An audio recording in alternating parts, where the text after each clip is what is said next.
A pré-campanha à presidência de Romeu Zema foca em nacionalizar o nome do ex-governador de Minas Gerais. Pedro Venceslau volta para a tela aqui comigo para nos contar o que está por trás deste objetivo do pré-candidato do Partido Novo. Eu conversei com fontes com trânsito para pré-campanha próximas ao Romeu Zema para saber como eles estavam avaliando essa estagnação na pesquisa, o que eles esperavam de fato dessa eleição presidencial. Basicamente, a conversa foi bastante uma análise honesta, pragmática sobre o processo eleitoral. Chegou à conclusão de que o objetivo do Romeu Zema é sair maior do que entrou do processo eleitoral. Eles admitem na campanha do Romeu Zema que vai ser muito difícil vencer essa eleição e quebrar a polarização, que isso só aconteceria, segundo essa fonte, no caso de uma hecatombe. Ainda assim, há alguns outros focos, alguns outros objetivos a serem alcançados numa campanha com poucos recursos e pouco tempo de televisão, segundo as fontes próximas ao ex-governador mineiro. Primeiro, superar a cláusula de barreiras para o Partido Novo. A cláusula de barreiras vai subindo o seu sarrafo a cada nova eleição, a cada novo pleito. E no caso do Partido Novo, eles precisam eleger pelo menos 6 deputados federais para poderem operar dentro do Congresso Nacional, para terem direito à liderança, recursos do fundo partidário, recursos do fundo eleitoral e tempo de televisão. E nesse sentido, uma campanha nacional ajuda e ajuda muito. A ideia também é levar para a campanha e para o debate as bandeiras do Partido Novo, popularizando o partido. Bandeiras como, por exemplo, a da privatização. Há uma leitura também, segundo essa fonte, de que todos os demais candidatos, além, claro, de Flávio e Lula, têm essa consciência de que essa é uma campanha polarizada e que dificilmente esse cenário vai ser modificado até o pleito, até o segundo turno. E que todos acabam, no fim, querendo a mesma coisa, crescerem nacionalmente, criarem algum tipo de recall e se valorizarem o passe para o segundo turno. A campanha do Romeu Zema, como eu disse agora há pouco, tem aqui, olhando aqui na minha colinha, pouco mais de 37 milhões de reais para gastar nessa eleição. Na verdade, são 37 milhões, 400 mil reais. Dinheiro que vai ser usado, uma parte dele para a campanha do Romeu Zema, mas outra parte majoritária para as campanhas da deputado federal, deputado estadual, governador e também senador. Portanto, tem que ser uma campanha, no mínimo, espartana. Quando eu questionei sobre a relação com Flávio Bolsonaro, que tem sido alvo de críticas de Romeu Zema, essa fonte me disse que a ideia dele não é partir ou tentar ou sinalizar uma reconciliação nesse momento, mas que, obviamente, eles podem conversar num segundo turno, caso Flávio vá para o segundo turno e caso, claro, o presidente Lula não vença a eleição no primeiro turno. Ô Pedro, agora olhando para as disputas nos estados, no Paraná, o governador Ratinho Júnior, que era um pré-candidato a presidente e preferiu terminar o mandato lá no Palácio Iguaçu, tem colado em um aliado e feito uma ofensiva contra o senador Sérgio Moro do PL, que tem liderado as pesquisas como pré-candidato ao governo paranaense. Nos conta o estado de ânimo lá no Paraná, que é o 5º maior colégio eleitoral do país. Bom, o Ratinho, como a gente sabe, ensaiou uma candidatura presidencial, acabou voltando atrás, decidiu permanecer no governo até o final, mas lançou um aliado muito próximo para a sua sucessão. No caso, Sandro Alex, ex-secretário de Infraestrutura do PSD. Mas por ser um nome desconhecido, então agora o primeiro foco do Ratinho Júnior no estado é fazer uma ofensiva para transferir votos para o seu aliado, porque ele tem um governo muito bem avaliado no estado, com muitas obras para entregar, inclusive a escolha foi estratégica de levar para a campanha o candidato que comandava a infraestrutura do estado. Essa fonte me lembra, ligada à campanha do Sandro Alex, que o governador tem 80% de aprovação.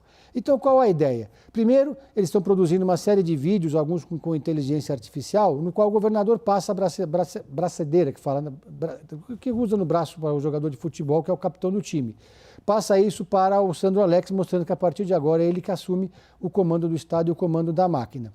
Outros comerciais apontam para Sérgio Moro sem citar o nome do senador do PL, dizendo que querem governar sem nunca ter governado nada, falando sobre experiência e a importância da experiência. Fala também que o Sérgio Moro, ele diz conhecer o Brasil, mas não conhece o Paraná, mas isso sem citar o nome do Sérgio Moro. A leitura no entorno do Ratinho Júnior e na pré-campanha do Sandro Alex é que o senador busca nacionalizar o debate, enquanto o governador do Paraná busca o caminho oposto, regionalizar o debate, trazer o debate para o estado do Paraná, mostrar as entregas do governo em vez de ficar debatendo bolsonarismo versus petismo, que não interessa ao Ratinho Júnior.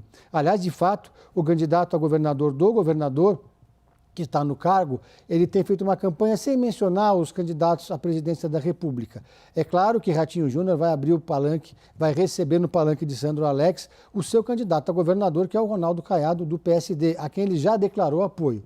Então, dessa forma, eles tentam fugir da polarização ali no Paraná, onde o Sérgio Moro é o candidato do bolsonarismo, com apoio dos Bolsonaro. Agora, olhando as redes do Sérgio Moro, ele faz uma campanha que ignora, por enquanto, o Flávio Bolsonaro, eu digo por enquanto porque isso pode mudar, mas tem focado bastante em temas nacionais ligados à segurança pública e à corrupção e fazendo, obviamente, críticas duras ao governo estadual. Eu procurei o senador por mensagem, ainda não recebi resposta, o espaço está aberto.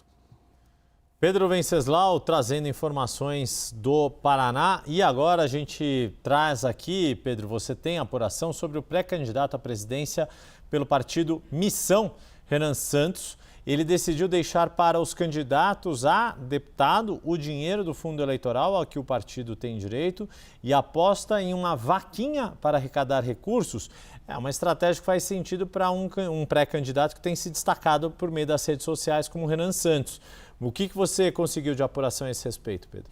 A candidatura do Renan Santos, ela surgiu muito mais com o objetivo de ajudar a legenda que eles criaram a partir do MBL a superar a cláusula de barreira do que com a pretensão de eleger o presidente da República.